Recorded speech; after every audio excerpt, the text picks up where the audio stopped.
زما عزتمندو دغه پروګرام د عالمي مجلس تحفظ ختم نبوت یونین کونسل شهبازګړه او بیا داغي د ویلیج د لنډه زیر انتظام دغه پروګرام دی. الله رب العزت ته ستاسو په دغه پروګرام کې ډېر لوی برکات واچي او الله رب العزت ته دغه پروګرام د برکت زموږ او ستاسو د سرور دو عالم صلی الله علیه وسلم شفاعت نصیب وګرځي. عزتمندو زموږ د پروګرام مقصد څنګه حضرت مولانا صاحب او فرمایل مونږه هر یون کونسل ته هر ویلیج کونسل ته د دې لپاره ځو چې وایي زموږ دغه پروګرام را روان دی په 23 نومبر باندې دې میاشتې په 30 تاریخ باندې په مردان کې شمسی روډ باندې مرکزی عیدګاه کې د سحر 8 بجو نه تر ماسوتنه پورې مونږ د هر ویلیج کونسل ته او یون کونسل ته ځو او دا خبره کوو چې وایي مونږ تاسو دلته کې راغلي یو به تورې جرګه تاسو ټول حضرات په ان شاء الله العزیز په دې کې شرکت کوئ.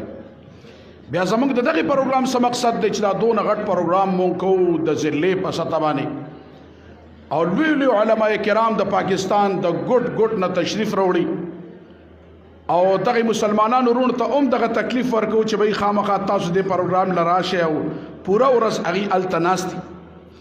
د دې مقصد زما عزتمندو هغه دا دی چې زموږ او ستاسو یو بنیادی او اساسی عقیده ده چې هغه عقیده د ختم نبوت ته په دغه باندې څه خلک د نبی علیہ السلام د دور نه شروع تر دې وخته پورې په دغه باندې ډاکه دي.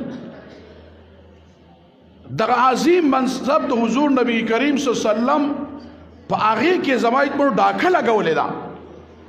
مونږ د دې دپاره زما عزتمندو او دغه خدمتونه کوو دغه منډې تړلې دغه هلې ځلې کوو چې بای د نبی علیہ السلام د عظیم منصب برقرار پاتې شي او د نبی علیہ السلام هغه د عقیدې د ختم نبوت دغه مرام او دغه جنډا او دغه پګړۍ او شمله هغه اوچته شي او ورسره زما عزتمندو د حضور نبی کریم صلی الله علیه وسلم شفاعت الله تعالی زموږ ستاسو نصیب وګرځي.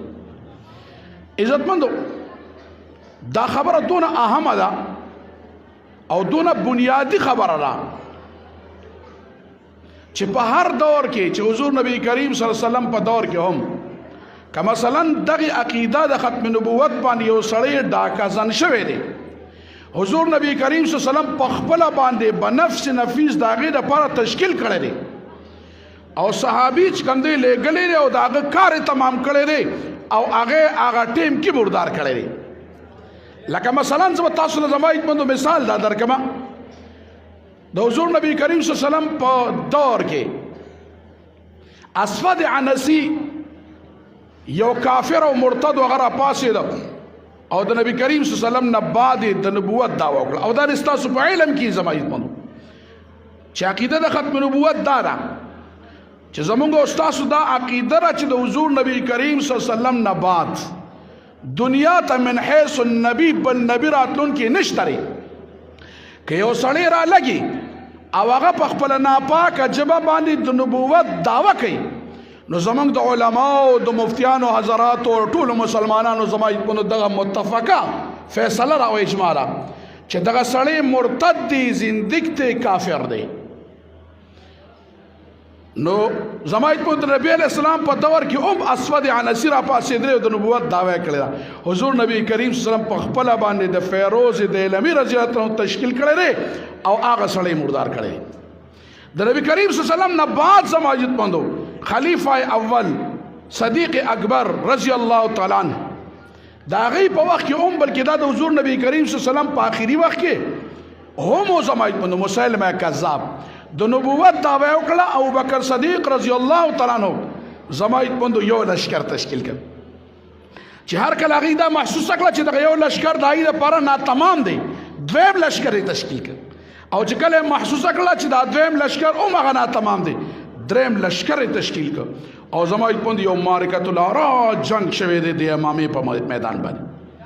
زما عزتمندو دا ځان له یو تاریخ دی ځان له یو تفصیلي خبره را چې د هغې د بیانولو دپاره په اجمال کې هم زما عزتمندو څو ګنټې درکار دي خو صرف دونه خبره زما عزتمندو تاسو ته کوم چې صحابه کرام 1200 مقدس نفوس په دغه جنگ کې شهیدان شوي دي. او بل ته زما عزتمندو تاسو ته چې په دغه صحابه کرامو کې 700 صحابه کرام حفاظ کرامو حافظانو او یا صحابه کرام پکې بدرینو او که د نبی کریم صلی الله علیه وسلم په کل دور نبوت کې وګورئ چې مکی دور 13 ساله او مدنی دور 10 ساله چې کل 23 ساله دور دی. زما عزتمندو په ټولو غزواتو کې او په ټولو جنگونو کې زما عزتمندو 259 صحابه کرام هغه شهیدان شي.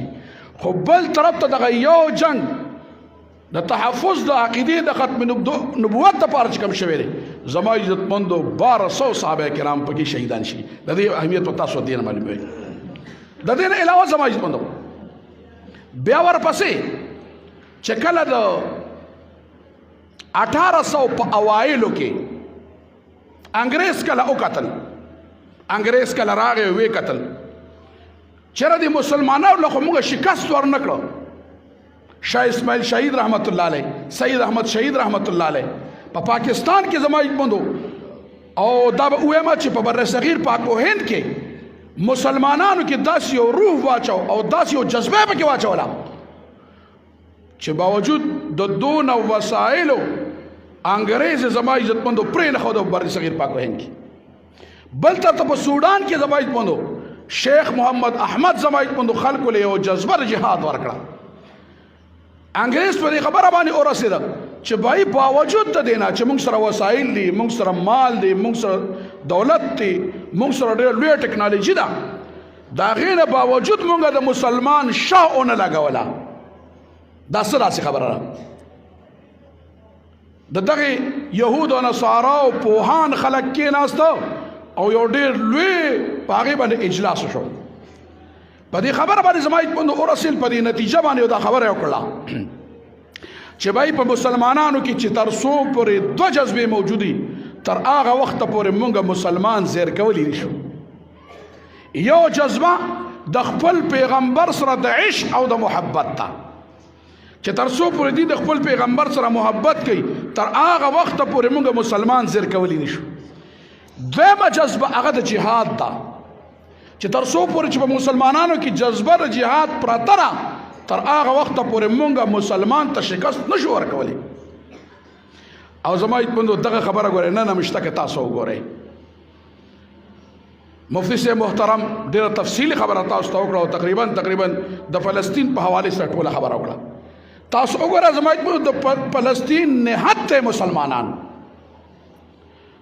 داسې پوزیشن سره زما عزتمندو لکه مثلا یو سړي سره توپ او ټینک او بل طرف ته یو سړي سره وړک تمانچه یو سره نو د دې دواړو زما عزتمندو د مقابلې څه توک جوړېږي.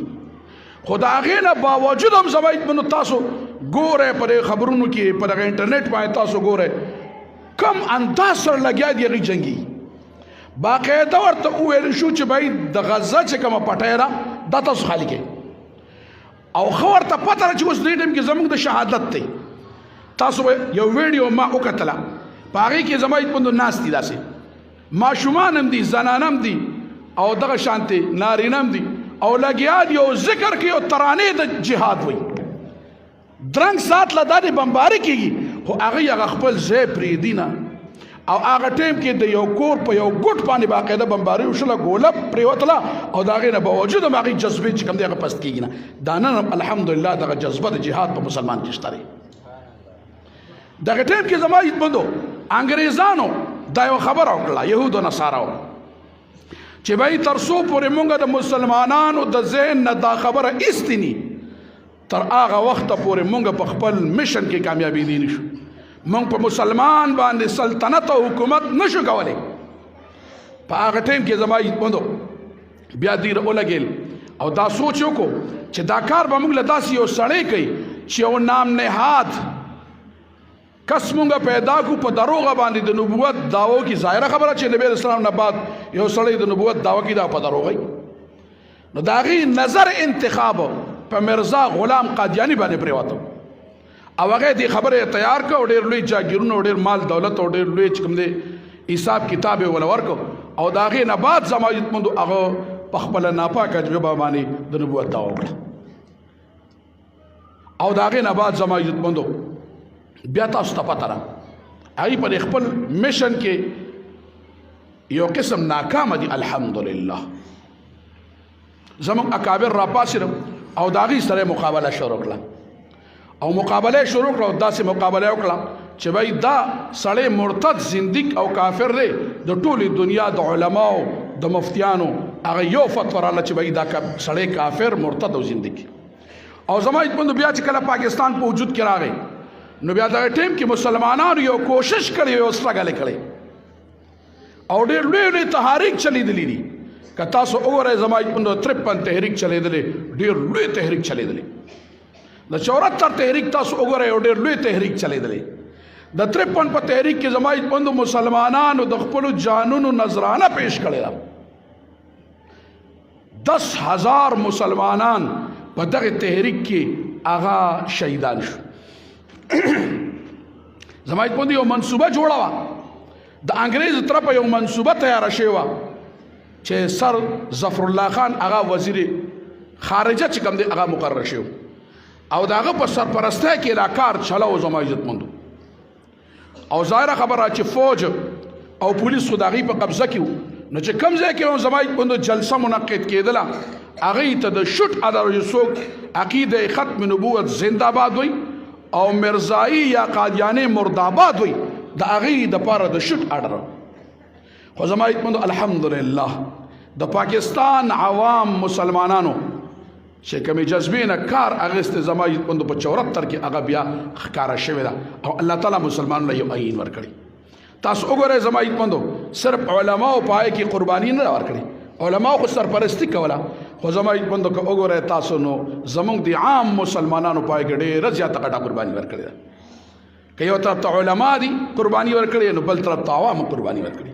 که یو طرف ته نارینه قرباني ورکړي نو بل طرف ته زنانه قرباني ورکړي. که یو طرف ته نوجوانانو قرباني ورکړي نو بل طرف ته بوډاګانو قرباني ورکړي. دا تاریخ زما تاسو کله اوچت کې او دا وګورئ صحیح خبره کله نه کله زه دا تاریخ داسې ګورم زما په سترګو کې اوښکې راشي.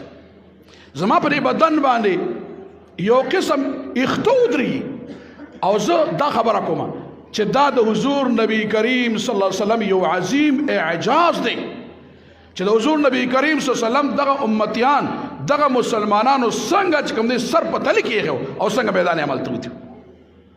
زه به تاسو ته مختصرا لږ غوندې خبره وکړم. هغه دا زما عزتمندو ما تاسو ته ووایي چې نوجوانانو هم په دې کې قرباني ورکړی. یو نوجوان دی زما عزتمندو 53 تحریک ما ته به لږه توجه کوئ جي. د 53 په تحریک کې یو نوجوان داسې روان دی د کالج نه یا د سکول نه روان دی کتابونه ورسره دي ډزې شروع دي هلته کې او په جلوس باندې ډزې کېږي. تپوس کوي به دا ډزې د څه دي؟ په جواب کې ورته هغه کالجي هغه سټوډنټ ورته وي سټوډنټ ته وویلی شو چې بھائی د حضور نبی کریم صلی الله علیه وسلم د عقیدې د ختم نبوت او د ناموس رسالت دپاره خلک قربانیانې ورکوي. هغوی کتابونه یو طرف ته کېښوده او ور روان شي. چا ورته ویې لکه چېرته لاړې؟ وایي ډېره موده مې سبق ووې اوس پریکټیکل کوم میدان عمل ته وځم. او زما چې کله هغه طرف ته ور روانېږي د قادیاني نواز فورس د طرفه د هغه د ټوپک نه یو ګولۍ وځي او د هغه په خپه باندې لګي. چې کله دی پرېوځي هغه ټایم کې څه فوجیان یا پولیس راځي هغه اوچتوي.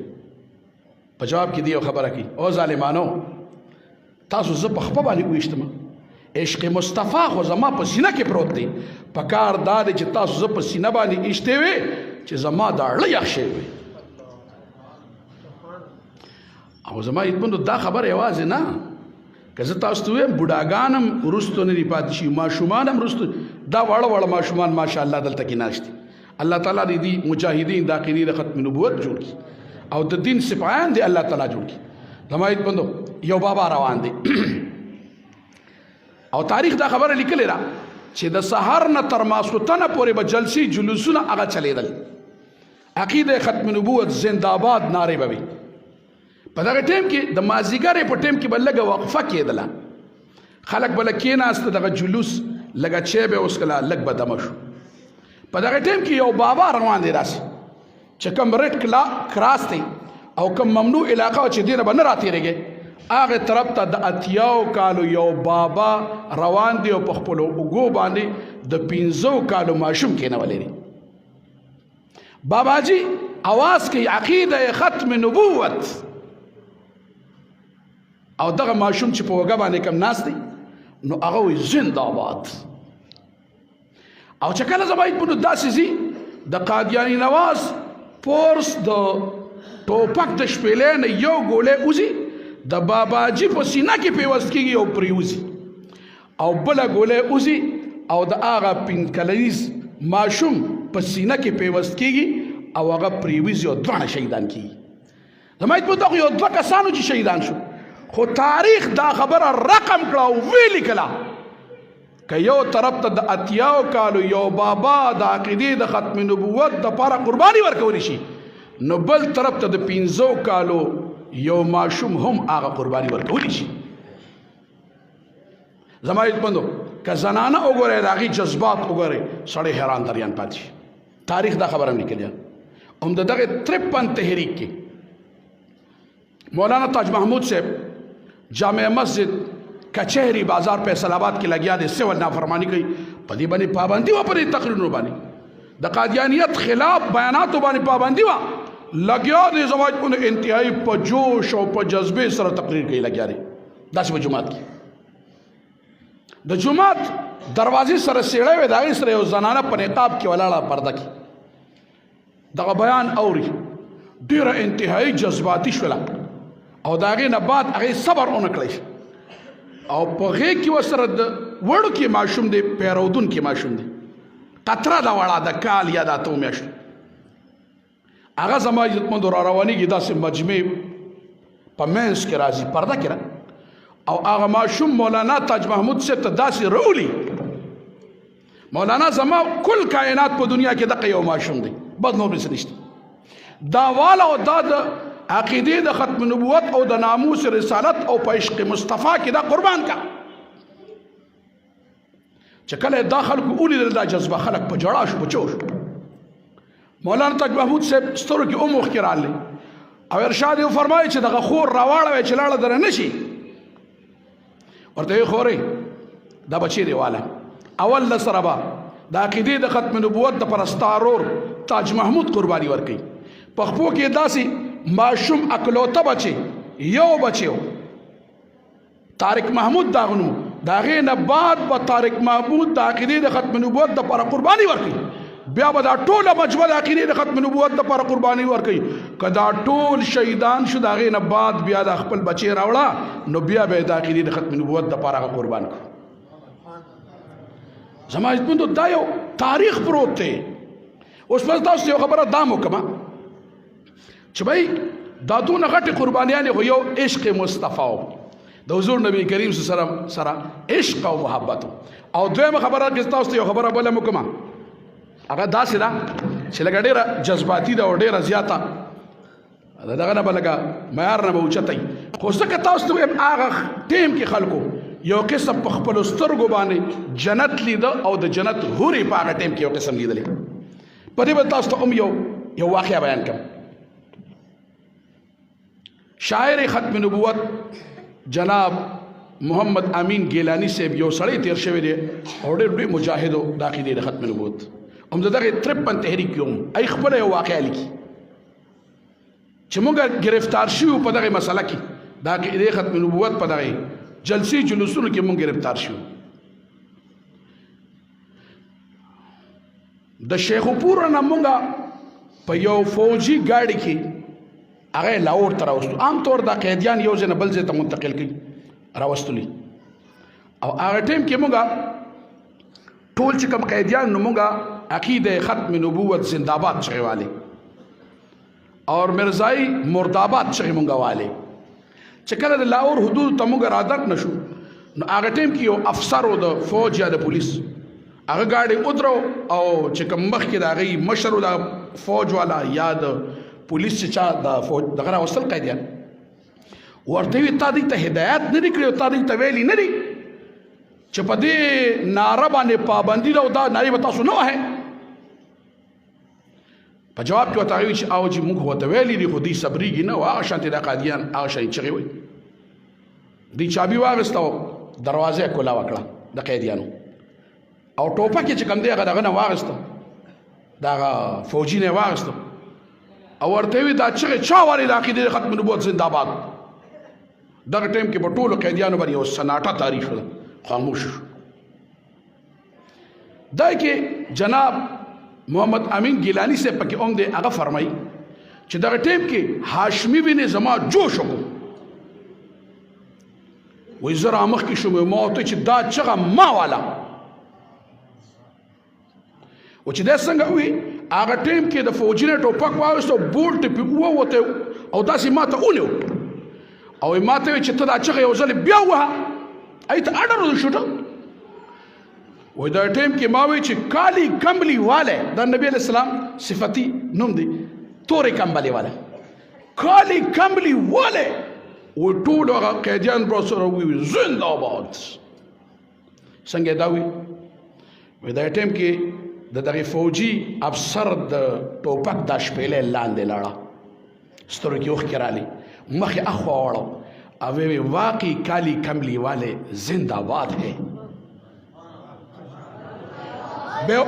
یو بل خبره چې تاسو ته بل خبره ته وای دغه ټیم کې چې کله د ټوپک د شپېلې لاندې لاړه کنه نو دا ټیم کې زما د سترګو وړاندې جنت هوري ځلېدلې خو چې کله دا ټوپک شپېلې ښکته شوله هغه هوري زما نظر نه لاړې پناه شولې.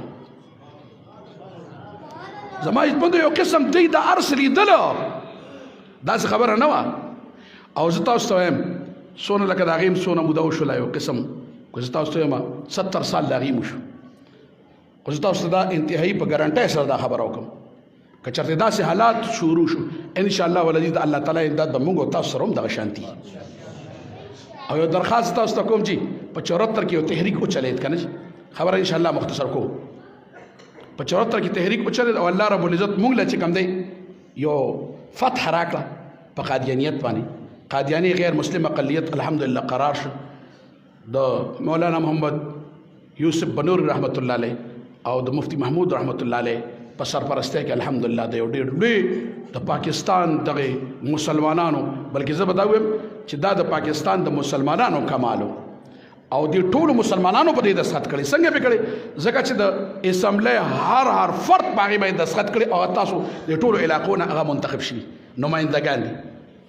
نو زما عزتمندو زه یو خبره کومه زمونږ په دې حکومتونو کې چې کوم بدلیږي را بدلیږي که نه په دې کې تر اوسه پورې دغه یو خبره یاد وساتئ چې کوم حکومت جوړیږي نو هغې سره باقاعده یهود او نصاراو سره دا کمیټمنټ کېږي دا سمجوته هم د حکمرانانو سره کوي چې بھائی تاسو موږ بادشاهان جوړو خو تاسو داسې کار وکړئ چې ګوره قادیانې چې کوم غیر مسلم اقلیت قرار شوی یو آئین او قانون جوړ شوی نو دا به تاسو ختموئ.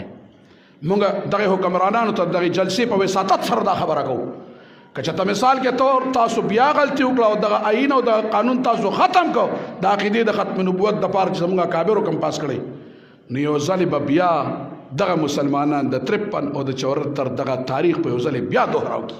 تیار یې که نه جي عزتمندو موږ دا دونه غټ پروګرامونه کوو په مردان کې چنابنګر کې ځای په ځای د دې مقصد صرف او صرف دغه دی موږ تاسو له عزتمندو راغلي بطور جرګه تاسو له راغلي او تاسو ته موږ دا درخواست کوو چې باید دغه پروګرام له خامخا تاسو تشریف راوړئ او ډېرې خبرې دي وخت مختصر دی خو د حضور نبی کریم صلی الله علیه وسلم باقاعده توجهات ګورې دي پروګراماتو طرف ته ځکه چې په دې باندې بنا ده دا خبره چې قادیانې زموږ نه سر نشي اوچتولی او که مثلا دغه شانتې موږ په آرام سره سملاستو په آرام سره بس کېناستو او د دې خلاف موږ خبره نه کوو نو بعیده دا نه ده چې یو ځل بیا چېرته داسې ونشي چې دغه قانون زموږ نه چېرته وانلي. نو په دې بنیاد سره موږ چې کوم دی دغه پروګرامات کوو تاسو پښتانه خلک او په جرګه باندې تاسو ډېر ښه پوهېږئ موږ به طور جرګه راغلي او تاسو ته موږ درخواست کوو چې ټول حضرات په انشاءالله دې پروګرام راځي.